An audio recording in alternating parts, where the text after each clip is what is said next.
6 bisha Maarso sanadka 2025 shirka golaha wasiirada xukuumadda federaalka ee Soomaaliya waxaa ka soo baxay go'aano culus oo aan jecelnahay in dhammaan muwaadiniinta Soomaaliyeed ay dhagaha u furaan kuwaas oo inta badan ka ratimi doonaan tallaabooyin sharci iyo ciqaabo kala duwan. sida sharciyada iyo xeerarkii hore u maray golaha wasiirada ku xusan waxaa muwaadiniinta marka la xusuusinaya inay mamnuuc tahay in si qaldan loo isticmaalo ama been abuur laga sameeyo si toos ah ama si dadban iyadoo la isticmaalayo warbaahinta kala duwan ee baraha bulshada ay ka mid yihiin qofkii lagu helana la tigsan doono tallaabooyinka sharciga waafaqsan oo ay ka mid yihiin in maxkamad la soo taago ciqaab adag oo sharciga waafaqsan la marin doono taas oo ka dhigan inay mamnuuc tahay in baraha bulshada iyo idaacadaha laga sii daayo hadallo amaba warar keeni kara in lagu dhaawaco amaba qalqal lagu geliyo amniga dalka been abuurna la sameeyo. 2 waxaa taa la mid ah muwaadinkii u oggolaada gurigiisa rugtiisa ganacsi iyo gaadiidkiisa in lagu fulin doono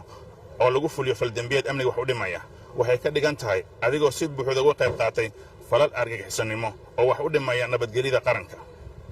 sida ku xusan xeerka ka hortagga ee dagaalanka argagixisada waxaa falalkan ka ratibmaya ciqaab adag oo waafaqsan sharciga iyo xukuno adag oo la mid ah kuwa lagu qaado argagixisada iyadoo tallaabooyinka ilaamaha amnigu qaadi doonaan ay ka mid yihiin la wareegista iyo qaramaynta hantida lagu geystay falalkaasi argagixisannimo. arrinta saddexaad waxay noqonaysaa sidaan horeyba ugu digi jirnay shacabka Soomaaliyeed ee ku dhaqan deegaanada iyo tuulooyinka ay ka socdaan howlgallada lagu sifeynayo argagixisada waxaa mar kale dowladda federaalka ee Soomaaliya uga digaysaa shacabka inay ka fogaadaan kana taxadaraan goobaha ay argagixisada qawaariijta ku sugan yihiin maadaama dowladda federaalka ee Soomaaliya go'aansatay in sare loo qaado howlgallada dhinaca cirka iyo dhulka ee ka dhanka qawaariijta banaystay dhiigga shacabka waxayna howlgalladaasi u badan doonaan dhinaca cirka.